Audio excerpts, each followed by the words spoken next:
আমার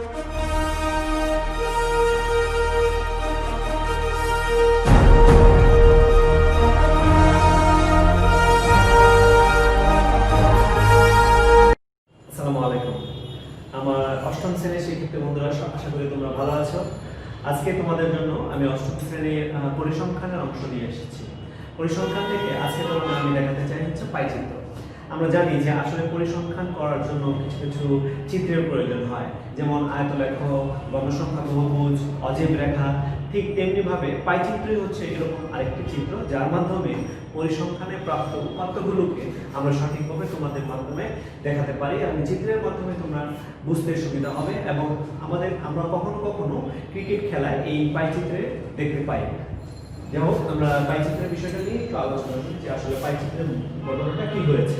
আমরা জানি যে পাইচিত্রে আসলে বিষয়টা হচ্ছে এরকম যে পরিসংখ্যানের উপাত্ত যেটা আছে সেই উপাত্তটাকে একটি বৃত্তের মাধ্যমে, একটা বৃত্তের বিভিন্ন অংশের মাধ্যমে প্রকাশ করার পদ্ধতি হচ্ছে পাইচিত্র। বইয়ে একটা সংজ্ঞা দেওয়া আছে তোমাদের হাতে, যে বইয়ে যে সংজ্ঞাটা দেওয়া আছে সেটা দেখে কয়েকটি শ্রেণীতে ভাগ করা যায়। এই ভাগগুলোকে বৃত্তের অভ্যন্তরে কয়েকটি অংশ প্রকাশ করলে যে লেখচিত্রটা পাওয়া যায় সেটি হচ্ছে পাইচিত্র। বৃত্তের অভ্যন্তরের কয়েকটি শ্রেণীতে যখন আমরা ভাগ করব এবং সেই ভাগটা যখন আমরা কয়েকটি অংশে প্রকাশ করব এবং যে লেখচিত্রটা পাওয়া যাবে সেই লেখচিত্রটার নাম হচ্ছে পাইচিত্র। আমরা জানি যে একটি বৃত্তে কেন্দ্রে 360 ডিগ্রি কোণ তৈরি হয়। একটি বৃত্তের কেন্দ্রে কত ডিগ্রি কোণ? 360 ডিগ্রি।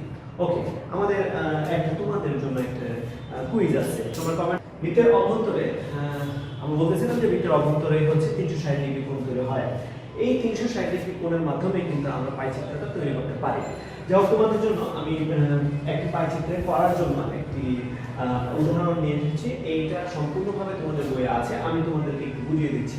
একটা প্রশ্ন আমার হাতে যেটা দেওয়া আছে সেটা হচ্ছে, আমরা ক্রিকেট খেলায় যে পাইচিত্রটা সবসময় ইউজ করি, এই জন্য আমার উদাহরণটাও তোমরা ক্রিকেট খেলার অংশটুকু দেখতে পাচ্ছ। যেমন ধরো ক্রিকেট খেলা কত ধরনের রান হতে পারে, 1 নিতে পারে, 2 নিতে পারে, 3, এভাবে 4, 5, 6 পর্যন্ত নিতে পারে, একসাথে 6 রান পর্যন্ত হতে পারে। তাহলে এই রানগুলো কিভাবে সংগৃহীত হয়েছে? যেমন ধরো একটা খেলায়, সম্পূর্ণ খেলায় 1 রান নিয়েছে 66 বার, 2 রান 50, 3 করে 36, 4 করে 48, এভাবে 6 করে 30 রান নেওয়া হয়েছে। অতিরিক্ত রান নিল কতটুকু? হচ্ছে 10 রান। এই সম্পূর্ণ চিত্রটাকে বা তথ্যটাকে, এই পরিসংখ্যানের এই উপাত্তগুলোকে আমরা একটি পাইচিত্রের মাধ্যমে আমাদের প্রকাশ করতে হবে। আমি পূর্বে বলেছি যে পাইচিত্রটা হচ্ছে 360 ডিগ্রি কেন্দ্রে 360 ডিগ্রি কোণের মাধ্যমে তৈরি হয়ে থাকে। তাহলে আমরা এই অংশটুকুকে নিয়ে আসি। ধরো আমাদের প্রথমে যে অংশটুকু ছিল যে সম্পূর্ণ বা মোট রান, মোট রানটা কত? মোট রানটা হলো 240 রান। আর এই 240 রান বৃত্তের 360 ডিগ্রিতে ছড়িয়ে যাবে। অর্থাৎ 240 রানের জন্য আমাদের যে কোণটা হবে সেটা হচ্ছে 360 ডিগ্রি। এক রানের জন্য কত? প্রথম 66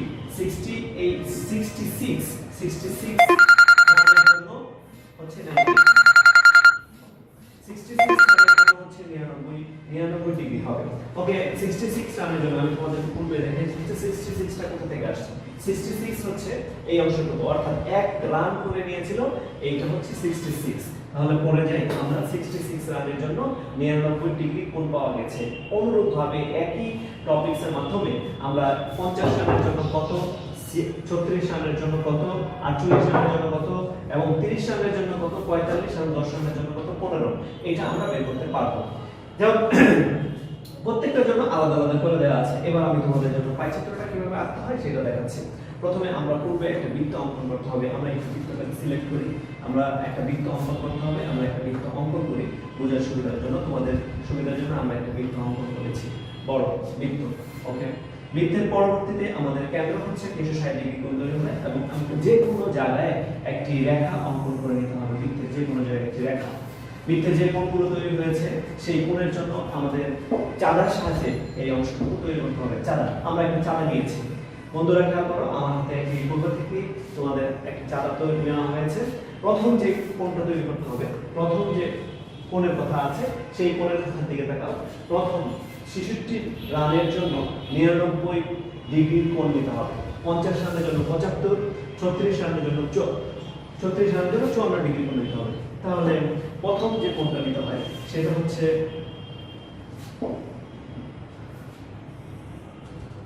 99 ডিগ্রি কোণ নিতে হবে। ওকে, আমরা 99 ডিগ্রির একটি কোণ নিয়ে এলাম। ক্লিয়ার? সবাই খেয়াল করো, চাঁদাটা বসাইতে হবে কোথায়? বৃত্তের অংশে। পরবর্তী অংশ, চাঁদা সরিয়ে নিই এবং আমরা 99 ডিগ্রি কোণের অংশ অঙ্কন করি। পরের অংশ, চাঁদাটা ঘুরিয়ে নিতে হবে আমাদের। চাঁদা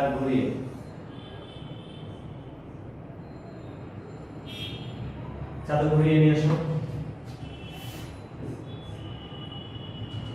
ওকে, যে কোণটা আসবে সেটা খেয়াল করো। আবার যে কোণটা আসতেছিল সেটা কত ডিগ্রি আসতেছে আমাদের? 75 ডিগ্রি। ওকে, আমরা 75 ডিগ্রি নিচ্ছি। 75 ডিগ্রি কোণ নেওয়া হয়েছে এখান থেকে। 75 ওকে, 75 ডিগ্রি। তার পরবর্তী যে কোণটা হবে সেটা কত? সেটা হচ্ছে 54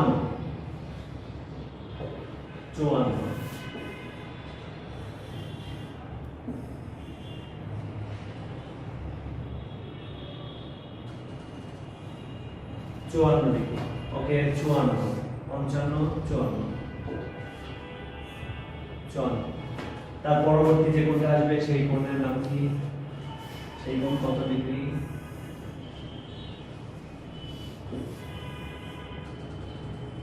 আবার দেখে নিচ্ছি, 72।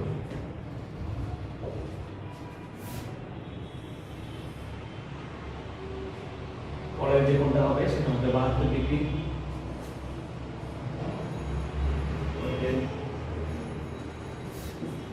72 ডিগ্রি।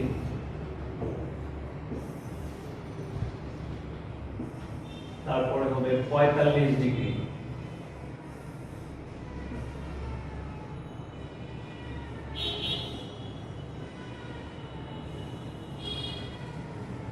45।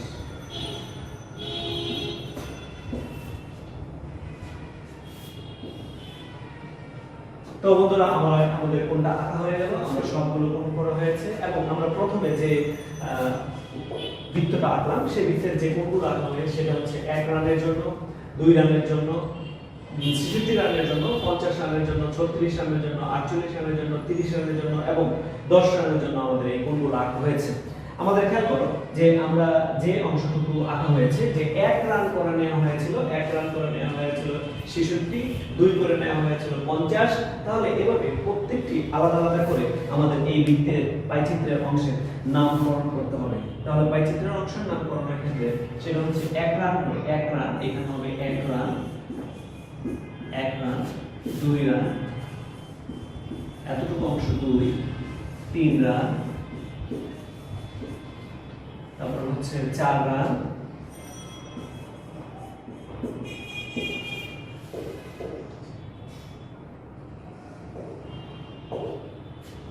6 রান, আর বাকি যে অংশটুকু আছে অতিরিক্ত